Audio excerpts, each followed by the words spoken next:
اعمال میں بھی اللہ تعالیٰ نے بعض اعمال کو بعض اعمال پر فضیلت دی ہے. اسی طرح قرآن مجید کی بعض آیات کو بعض پر فضیلت دی گئی. حالانکہ کلام سارا اللہ سبحانہ و تعالیٰ کا ہے، لیکن بعض حصہ بعض سے زیادہ برکت والا ہے. حالانکہ سب میں ہی خیر ہے، سارے میں خیر ہے. تو اسی میں سورۃ الفاتحہ کا ایک خاص مقام ہے. اور سورۃ الفاتحہ جو ہے اس کو سورۃ شفا بھی کہا گیا ہے، رقیہ بھی کہا گیا ہے.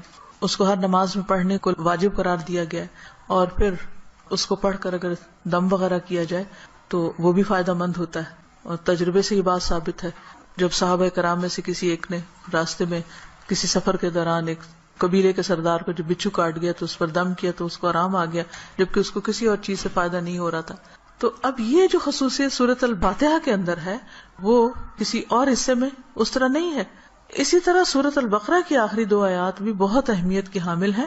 اور ان کی ایک فضیلت جو یہاں پتہ چلتی ہے کہ ان کو پڑھ کر اگر کوئی شخص دعا کرتا ہے تو وہ دعا قبول ہوتی ہے.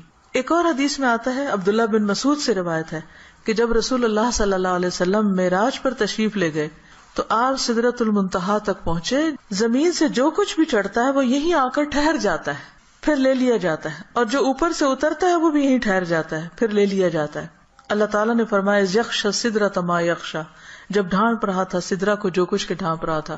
جب نبی صلی اللہ علیہ وسلم معراج پر تشریف لے گئے تو جو بیری کا درخت تھا اس کے اوپر جو روشنی تھی اس کی بات ہو رہی ہے. عبداللہ نے کہا کہ سونے کے پتنگے تھے وہ جو اوپر چھا رہا تھا. پھر رسول اللہ صلی اللہ علیہ وسلم کو وہاں 3 چیزیں دی گئی تھی. ایک تو 5 نمازیں، دوسری سورۃ البقرہ کی یہ آخری آیات، اور تیسری آپ کی امت میں سے اس شخص کے باقی تمام تباہ کرنے والے گناہوں کو اللہ نے بخش دیا جو اللہ کے ساتھ کسی کو شریک نہ ٹھہرائے، جو شرک نہ کرے. تو یہ 3 چیزیں ملی تھی جن میں نماز کا ذکر عام طور پر ملتا ہے کیونکہ اس کے بارے میں مزید وضاحت سے احادیث بھی ہیں. تو اس حدیث سے کیا پتہ چلتا ہے کہ سورۃ البقرہ کی آخری 2 آیات عرش کے نیچے سے ایک خاص خزانے سے نصیب ہوئی ہیں، اور یہ نبی صلی اللہ علیہ وسلم ہی کو ملی ہے، باقی انبیاء کو نہیں دی گئی. ایک اور روایت سے پتہ چلتا ہے، نعمان بن بشیر سے روایت ہے کہ نبی صلی اللہ علیہ وسلم نے فرمایا کہ اللہ تعالیٰ نے آسمان و زمین پیدا کرنے سے 2000 سال پہلے ایک کتاب لکھی. اس کتاب میں سے 2 آیات اتاری جن کے ساتھ سورۃ البقرہ کو ختم کیا. کب کی بات ہے یہ؟ زمین و آسمان کے پیدا کرنے سے 2000 سال پہلے کی بات. قلم کب پیدا ہوا تھا؟ 50,000 سال پہلے باقی چیزوں کی تخلیق کے. جس گھر میں 3 رات یہ آیات پڑھی جائیں شیطان اس کے قریب نہیں آتا. رسول اللہ صلی اللہ علیہ وسلم نے فرمایا مجھے سورۃ البقرہ کی آخری آیات عرش کے نیچے ایک خزانے سے دی گئی. مجھ سے پہلے یہ آیات کسی نبی کو نہیں دی گئی، یعنی یہ آپ کی خاص خصوصیت ہے کہ آپ کو یہ نصیب ہوئی. اور پھر ایک اور جگہ یہ بات بھی پتہ چلتی ہے ان آیات کے بارے میں کہ جو شخص رات کے وقت ان آیات کو پڑھ لیتا ہے تو وہ اسے ہر چیز سے کافی ہو جاتی.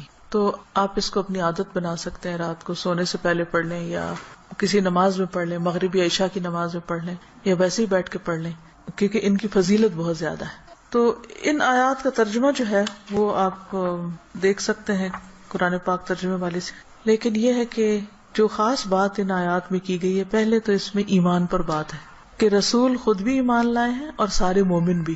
کن کن چیزوں پر؟ اللہ پر، ملائکہ پر، کتب پر، رسول پر.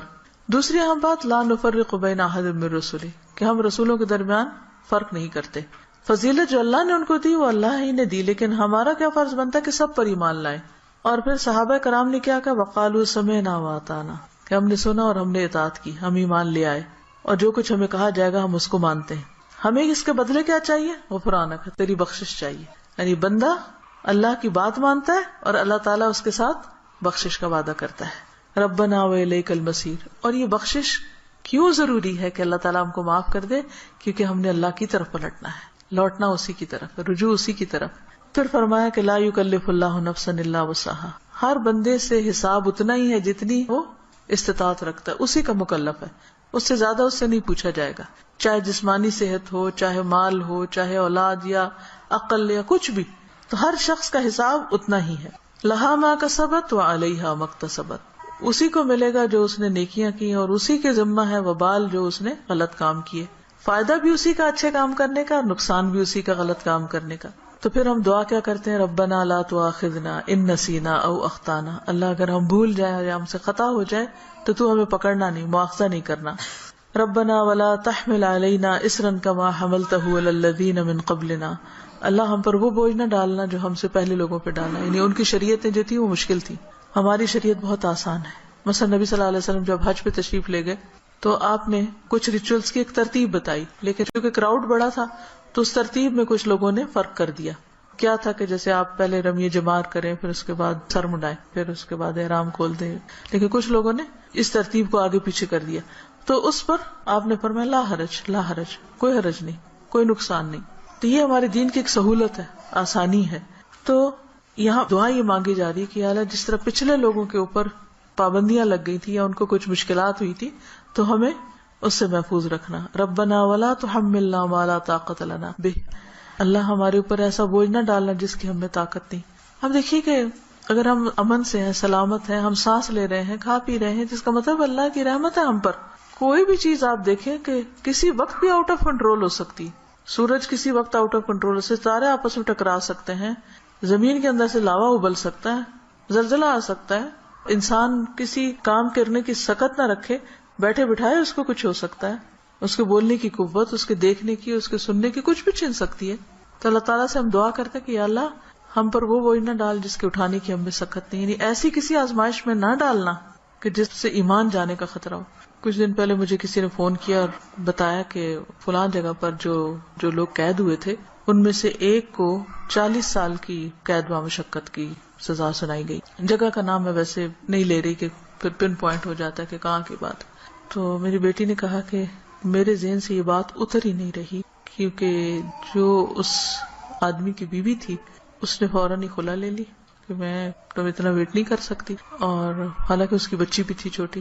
اور 40 سال تک کون جیتا ہے ماں باپ میں سے, بہن بھائیوں میں سے, کہ جو اس کو پیچھے ملنے کے لیے جائیں, اور سزا بھی کوٹڑی کی سزا ہے کیونکہ تکلیف دہ قسم کی سزا ہے. تو وہ کہتے ہیں اس شخص کی بیوی نے خود آ کے بتایا کہ میں یعنی کہ کس طرح یہ سب کچھ ہوا اور کیسے وہ پکڑا گیا اور کیسے سزا ہوئی, کس طرح میں نے کھلا لے لی اور اب میں خود ارن کر رہی ہوں, اپنا زندگی چلا رہی ہوں. کہتی کہ مجھے جو چیز بہت زیادہ ڈسٹرب کر رہی ہے وہ یہ کہ دنیا میں بھی بعض اوقات لوگوں پر ایسی بڑی بڑی تکلیفیں آ جاتی ہیں کہ جس میں سارے ہی ساتھ چھوڑ جاتے ہیں, تو قبر میں کیا ہوگا, جہنم میں کیا ہوگا, کوئی حال نہیں پوچھنے آئے گا. اس لیے بہت ضروری ہے کہ ہم ایک تو دنیا میں بھی ایسی آزمائشوں سے پناہ مانگیں, کیونکہ آپ دیکھیں کہ آپ کو 40 سال ایک کمرے کے اندر رہنا پڑے یا ایک 4 دیواری کے اندر رہنا پڑے تو انسان کی حالت کیا ہو جائے. ہم اچھے بھلے کھاتے پیتے چلتے پھرتے, ہم کہتے ہیں جی اب ہمارے فزیکل چینجز آ رہے ہیں, اب ہم جوان ہو رہے ہیں, اب ہم بوڑھے ہو رہے ہیں, اب ایسا ہو رہا ہے, ابھی ویسا ہو رہا ہے. تو ایک شخص جس کی جوانی بڑھاپا سب کچھ ایک جیل کے اندر گزرے, اس کی کیفیت کیا ہو سکتی ہے جس کی کہ مجھے 40 سال یہاں رہنا ہے, 40 سال یہاں, اس کے لیے تو زندگی ایک طرح سے ختم ہے. تو میں نے اس کو سمجھایا کہ دیکھو 40 کے بعد نکلے گا تو صحیح نا, اگر زندہ رہا, اول تو پتہ نہیں کب تک زندہ. سوچو ان لوگوں کے بارے میں, تم اس سے زیادہ ڈسٹرب ہو تم ان کے بارے میں کہ جو قبر میں اس سے بڑی جیل میں, اور جو آخرت میں پکڑے جانے والے ہیں, ان کا کیوں نہیں تم سوچ رہی, ان کے لیے کچھ کرو. ہم سب کا فرض بنتا ہے کہ کوئی اچھی بات ہمیں پتا ہے تو ہم دوسروں کے ساتھ شیئر کرتے رہیں تاکہ وہ بھی گناہوں سے بچیں. اسی سے آپ سوچیں کہ دنیا میں 40 سال ایک جیل میں گزارنا ایک وحشت ناک تصور لگتا ہے, کیونکہ ہم ریلیٹ کر سکتے ہیں نا اس کو. لیکن قبر میں کوئی چلا جاتا مٹی کے نیچے, بھول گئے سب کون گیا کیا ہوا, وہاں تو کسی کی چیخ بھی باہر نہیں سنائی دینی, اور لوگ کیسے کیسے غلط کام کر رہے ہیں, خود ہم پتہ نہیں کہاں کہاں غلطیاں کر رہے ہیں. اللہ تعالیٰ ہم سب کو معاف کر دے. تو بات یہ ہے کہ اللہ سے یہ دعا مانگتے رہنا چاہیے کہ یا اللہ ایسی ہمارے اوپر آزمائش نہ لانا, ایسی مشقت نہ آئے کہ جس کو ہم اٹھا نہ سکے, چاہے وہ کوئی بیماری ہو, کوئی مرض ایسا ہو. آپ دیکھیں کہ بعض بیماریوں میں پین ہوتی ہے, بعض میں تکلیف ہوتی ہے, ناقابل برداشت حد تک تکلیف ہوتی. اس وقت انسان کے لیے صبر کرنا اور اپنے آپ کو کنٹرول میں رکھنا کہ منہ سے کوئی غلط بات نہ نکلے, اور اگر منہ سے تو چھوڑے دماغ میں بھی برا خیال نہ, کیونکہ حدیث میں آتا نا کہ تم اس وقت تک نہ مرو جب تک تمہارا حسن ظن اللہ کے بارے میں نہ ہو. اس کا مطلب نہیں کہ موت اپنے ہاتھ میں لے لو, اس کا مطلب یہ ہے کہ مرتے وقت تم اللہ سے اچھا ہی گمان رکھو تو تمہیں موت آئے. لیکن آپ کو پتہ ہے جب تکلیف کی شدت ہوتی ہے نا تو گمان اچھا رکھنا سب سے مشکل کام ہے, بہت مشکل. اس وقت مایوسی کی طرف سوچ ہو جاتی ہے فوراً. تو ربنا ولا تحملنا ما لا طاقت لنا به, اللہ ہم پہ وہ بوجھ نہ ڈال جس کے اٹھانے کی ہمیں طاقت ہی نہیں, ہم بہت کمزور انسان ہیں. ربنا ولا تحملنا ما لا طاقت لنا به واعف عنا واغفر لنا وارحمنا. یہ جو 3 لفظ ہیں جب انسان پڑھتا ہے تو سوچتا ہے یہ ایسا کیوں ہے، معاف کر دے، بخش دے، رحم کر، کیونکہ یہ بہت شدید ضرورت ہے ہماری کہ اللہ ہم کو معاف کر دے.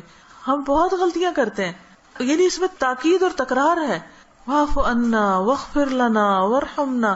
اگر شعوری طور پہ ہم ہر روز پڑھیں کم از کم ایک دفعہ تو کتنا فائدہ ہو سکتا ہے. انت مولانا فانصرنا علی القوم الکافرین. تو ہمارا مولا ہے تو دنیا میں بھی تو ہمیں کافر لوگوں پر مدد دے.